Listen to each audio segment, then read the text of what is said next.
खुद को कमज़ोर समझना सबसे बड़ा पाप है।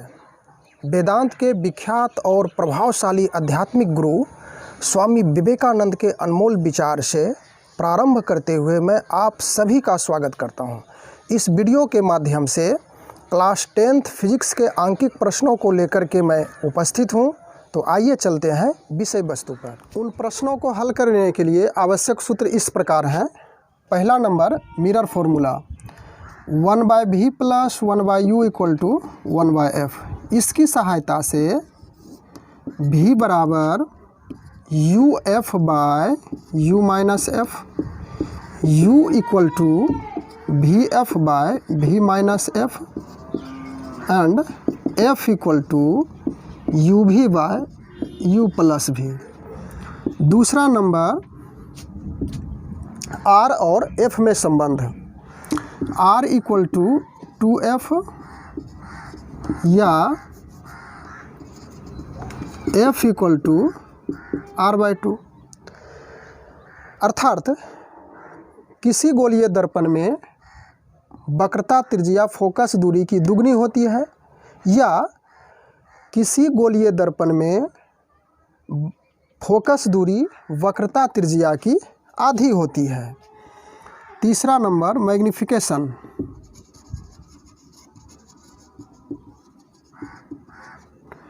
m equal to -v/u and m equal to h'/h। यदि m इक्वल टू पॉजिटिव तो ऐसी स्थिति में प्रतिबिंब जो होगा वह सीधा होगा, और जब प्रतिबिंब सीधा होगा तो वह काल्पनिक होगा। फिर m इक्वल टू नेगेटिव तो ऐसी स्थिति में प्रतिबिंब उल्टा होगा,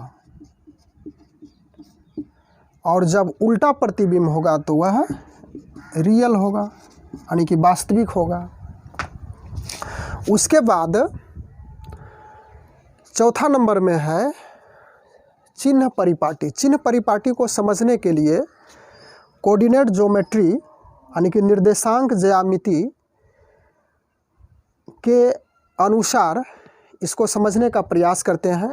x डैश को प्रधान अक्ष मानकर चलते हैं और इस स्थान को दर्पण का ध्रुव माना जाता है। तो ध्रुव से यानी P से बाईं ओर की दूरी जो होगी वह नकारात्मक होगी, और P से दाईं ओर की जो दूरी होगी वह धनात्मक, और P से ऊपर की दूरी धनात्मक, पुनः P से नीचे की दूरी ऋणात्मक होती है। स्पष्टतः P से बाईं ऋणात्मक, P से दाईं धनात्मक, P से ऊपर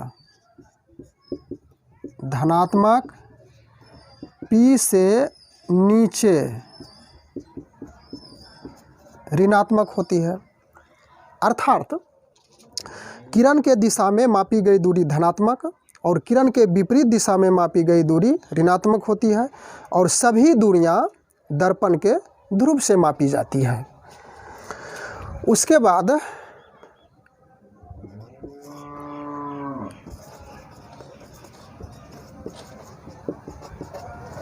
कॉन्केव मिरर के लिए u equal to negative,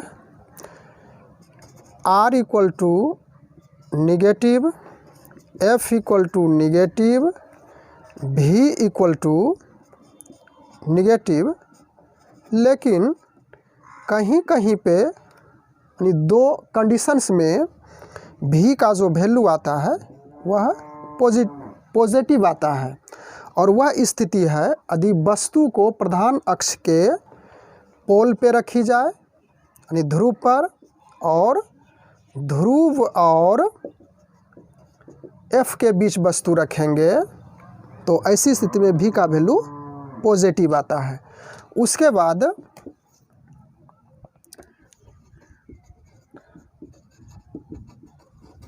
convex mirror के लिए U equal to negative, R equal to positive, F equal to positive और V इक्वल टू पॉजिटिव।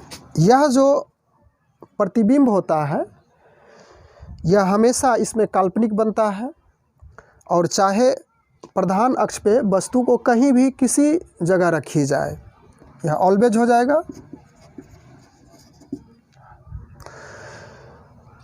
इसके बाद इसमें कुछ कुछ संकेत का प्रयोग किया गया है, जैसे U तो U से वस्तु की दूरी हुई, V प्रतिबिंब की दूरी, F फोकस दूरी, R वक्रता त्रिज्या, M आवर्धन, H डैश प्रतिबिंब की ऊंचाई और H वस्तु की ऊंचाई होती है। और मैं प्रयास करूंगा जितने भी आंकिक प्रश्नों का प्रारूप होगा उन्हें समाधान यहाँ पे किया जाए। पहला आंकिक प्रश्न है, एक उत्तल दर्पण है जिसकी वक्रता त्रिज्या दी हुई है और वस्तु की दूरी दी हुई है, भी निर्धारित करने के लिए पूछा जा रहा है। R इक्वल टू दर्पण उत्तल है तो R 12 centimetre, U equal to -12 centimetre और V इक्वल टू वाट प्रतिबिंब पूछा जा रहा है। तो F बराबर R/2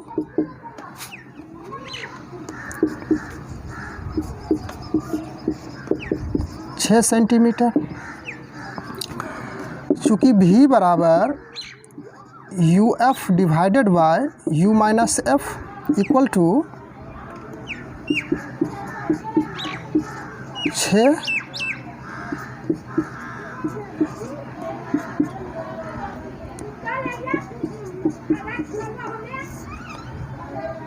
दोनों जुड़ जाएगा, माइनस माइनस चिन्ह माइनस रहेगा, 12 6 18 माइनस कैंसिल, 6 तिया 18 3 चौक 12 4 सेंटीमीटर।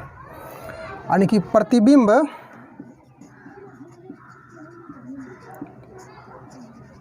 की दूरी 4 सेंटीमीटर पर होगी। उसके बाद दूसरा प्रश्न है, अवतल दर्पण है और फोकस दूरी दी हुई है 20 सेंटीमीटर। तो F बराबर -20 सेंटीमीटर, वस्तु की दूरी U बराबर 30 सेंटीमीटर। प्रतिबिंब कहाँ बनेगा? V बराबर वाट, V बराबर UF by U minus F। U -30 गुने F हो गया -20, -30 20 प्लस 600 -10 -60 सेंटीमीटर, डेट इज प्रतिबिंब की दूरी 60 सेंटीमीटर होगी। माइनस इंडिकेट करता है कि प्रतिबिंब अवतल दर्पण के सामने बनता है और इस प्रश्न में प्लस सूचित कर रहा था कि जो प्रतिबिंब बनेगा वह दर्पण के पीछे बनता है। तीसरा प्रश्न है, एक अवतल दर्पण से 10 सेंटीमीटर की दूरी पर U इक्वल टू -10 सेंटीमीटर, 4 गुना आवर्धित M इक्वल टू -4, क्योंकि आवर्धित और वास्तविक प्रतिबिंब है माइनस होगा। तो प्रतिबिंब कहाँ बनेगा? V equal to what. चूँकि M equal to -V by U,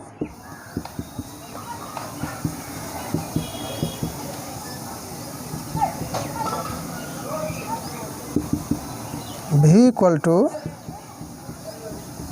40 centimetre, अतः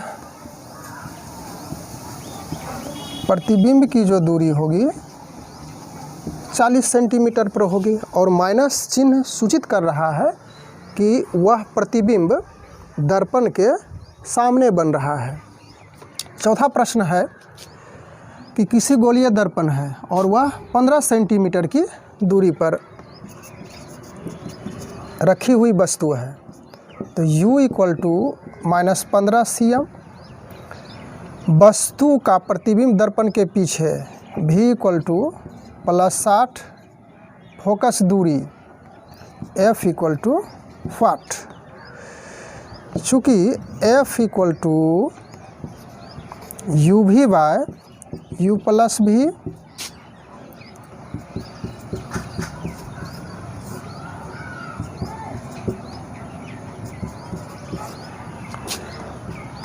= 60 में से घटेगा 45,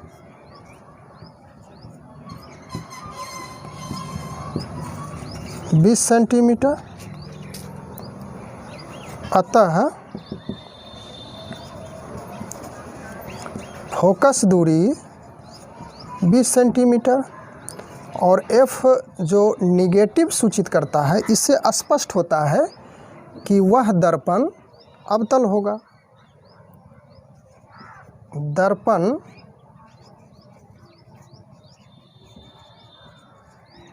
अवतल होगा। इसके बावजूद यदि कुछ प्रॉब्लम से और बच जाते हों तो आप लोग हमें कमेंट से इसकी जानकारी देंगे।